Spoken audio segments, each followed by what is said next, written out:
योगी जी, हमें हमारे मीडिया समूह न्यूज़ 18 को इस इंटरव्यू देने के लिए आपका बहुत बहुत धन्यवाद। आप बहुत दिनों बाद मीडिया से बात कर रहे हैं, दूसरी पारी में पहली बार। मैं एक अलग रुख देख रहा हूं इस बार मुख्यमंत्री का।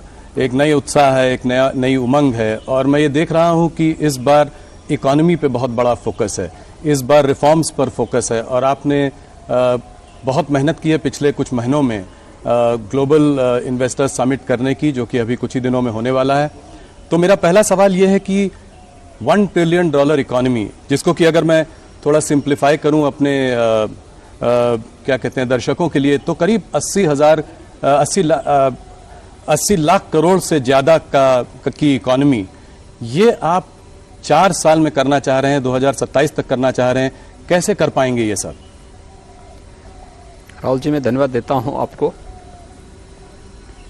कि आप यहां पर आज आए हैं और उत्तर प्रदेश के विकास की इस यात्रा को अपने दर्शकों तक पहुंचाना चाहते हैं। देखिए, उत्तर प्रदेश ने प्रधानमंत्री मोदी जी के नेतृत्व में पिछले लगभग 6 वर्षों में अपनी विकास दर को दोगुना किया है। जीडीपी दुगनी हुई है, पर कैपिटा इनकम दुगनी हुई है।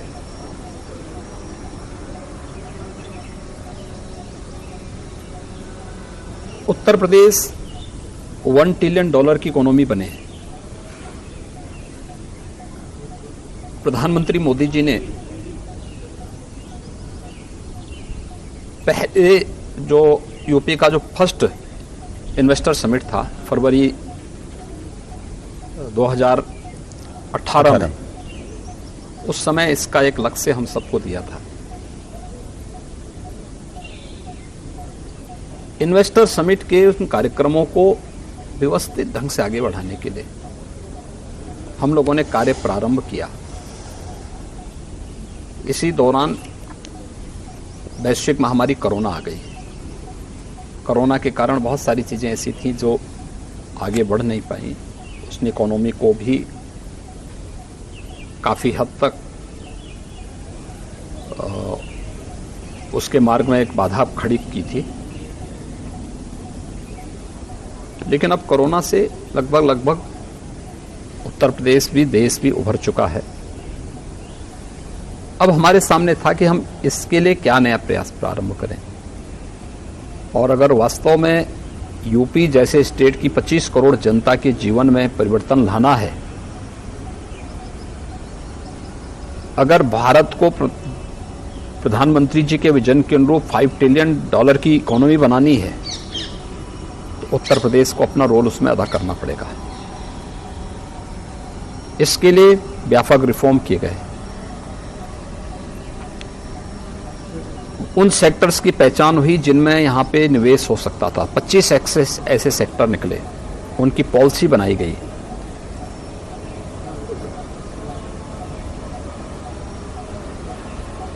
इन सभी कार्यक्रमों को आगे बढ़ाने के अलावा टीम्स भेजी गई दुनिया के बड़े देशों में, देश के बड़े महानगरों में।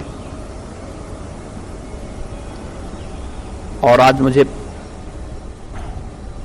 इस बात की संतुष्टि है कि जब ग्लोबल इन्वेस्टर समिट की नज़दीक तिथि आ रही है, तो उत्तर प्रदेश में हम लोग उत्तर प्रदेश की जीडीपी से अधिक निवेश के प्रस्ताव लाने में सफल हो जाएंगे।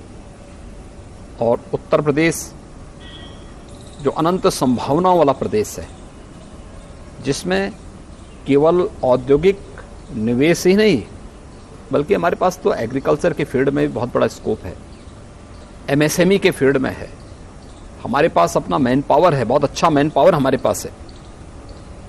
ये सभी कार्यक्रम हम बहुत अच्छे ढंग से आगे बढ़ाने में सफल होंगे। कितना निवेश ला पाएंगे आप, क्या अनुमान है? देखिए, मैंने कहा ना कि ये जो ग्लोबल इन्वेस्टर समिट होने जा रहा है जी, इसमें हम लोग उत्तर प्रदेश की जीडीपी से ज़्यादा निवेश लाने में सफल होंगे। ये तो बहुत बड़ा नंबर है। एक चीज़ ये बताएं कि 4 साल में अगर आपको ये लक्ष्य हासिल करना है एक $1 ट्रिलियन इकोनॉमी का, तो आपको 4 गुना आज की इकोनॉमी को करना पड़ेगा, अर्थात करीब 25% की रेट से ग्रो करना होगा। आज हमारा देश 6-7% की रेट से ग्रो कर रहा है। आने वाले समय में भी अनुमान है कि 7-8% अगर रिफॉर्म्स चलते रहे तो उस रेट से ग्रो, तो उत्तर प्रदेश ये ब्रेकआउट ग्रोथ कैसे कर पाएगा? देखिए, उत्तर प्रदेश की अगर ओवरऑल विकास दर आप देखेंगे तो 13 से 14 के बीच में चल रही है। जो दुनिया के अंदर मंदी का दौर चला है, इसको देखेंगे, उसमें से अगर उसको भी माइनस करेंगे तो भी हमारी 8% की इस समय ग्रोथ रेट है। लेकिन मेरा ये मानना है कि यूपी में केवल औद्योगिक निवेश की ही संभावना नहीं है, उत्तर प्रदेश के अन्य सेक्टर्स भी हैं। खासतौर पर देश का सबसे फर्टाइल लैंड हमारे पास है। 11% देश की कृषि भूमि में 20% से अधिक खाद्यान्न उत्पादन यूपी करता है। मेरा मानना है कि अभी इसमें हम लोग थोड़ा और प्रयास करेंगे तो 8.5% की कृषि विकास दर को हम डबल डिजिट में पहुंचाने में सफल होंगे। और इस दिशा में पिछले 9 वर्ष के अंदर भारत सरकार के स्तर पर और पिछले 6 वर्ष के अंदर राज्य सरकार के स्तर पर जो प्रयास प्रारंभ हुए हैं, उसके परिणाम आते हुए दिखाई देंगे। इसके अलावा यूपी का जो परंपरागत उद्यम था एमएसएमई का, 96 लाख एमएसएमई यूनिट यूपी के पास मौजूद हैं। सरकार ने उसको थोड़ा प्रोत्साहित किया, थोड़ा पुशअप किया। परिणाम है उसने यूपी के एक्सपोर्ट को दुगने से अधिक कर दिया। रोजगार की अनंत संभावनाओं वाला फील्ड है हमारे पास। इस पे हम थोड़ा प्रयास प्रारंभ करें, यह यूपी के विकास दर को और आगे बढ़ाने में मदद करेगा। तीसरा, यूपी के पास जो इंफ्रास्ट्रक्चर है एनसीआर से सटा हुआ है, जुड़ा हुआ है, लेकिन ईस्टर्न पार्ट को जोड़ने के लिए, बुंदेलखंड को जोड़ने के लिए, वेस्टर्न, ईस्टर्न और सेंट्रल पार्ट को जोड़ने के लिए जो कनेक्टिविटी है, एयरपोर्ट्स के निर्माण जो पिछले 6 वर्ष के अंदर यूपी के अंदर हुए हैं, या इंटरस्टेट कनेक्टिविटी जिस प्रकार से उसका स्ट्रेंथन हुआ है,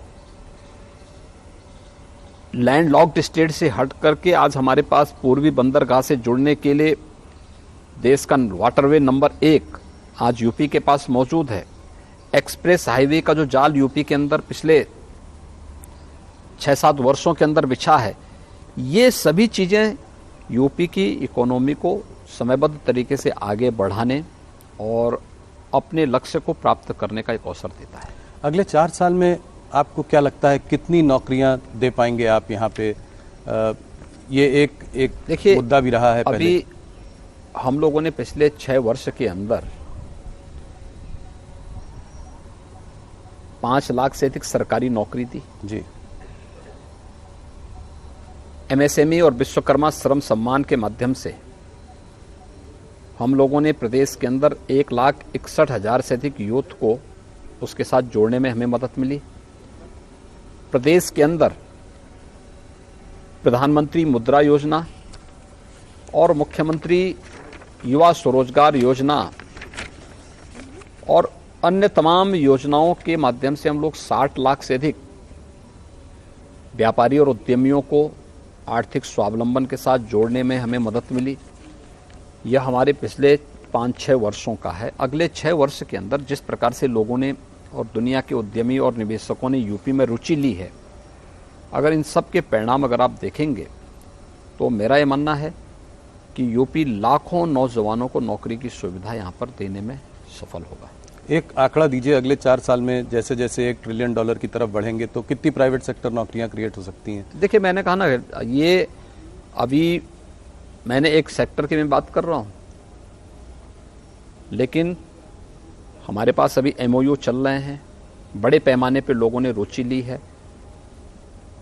एमओयू की प्रकृति और इन सब को लेकर के 10 फरवरी को हम इसकी घोषणा भी करेंगे कि अगले 2 साल 4 साल के अंदर हम कितने निवेश को कितने समय के अंदर करवाने में सफल होंगे और कितने युवाओं के लिए नौकरी और रोजगार की संभावनाओं को भी हम जमीनी धरातल पर लाने में सफल होंगे, इसकी भी घोषणा होगी। लेकिन मैं कह सकता हूँ लाखों की संख्या होगी।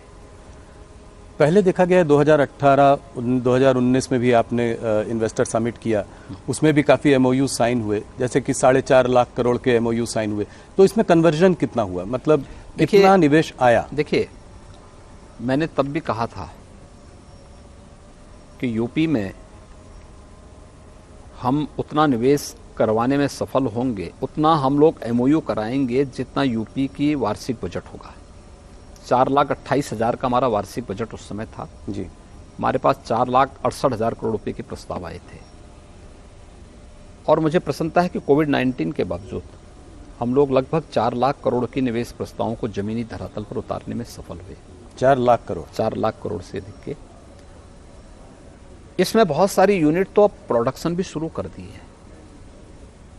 अगर आप देखेंगे, आपके मथुरा में पेप्सिको का जी जो कारखाना लगा है, जो यूनिट लगी है, लगभग 1200 करोड़ रुपए की लागत से, और बहुत अच्छा उसने उत्पादन शुरू किया वहां पे।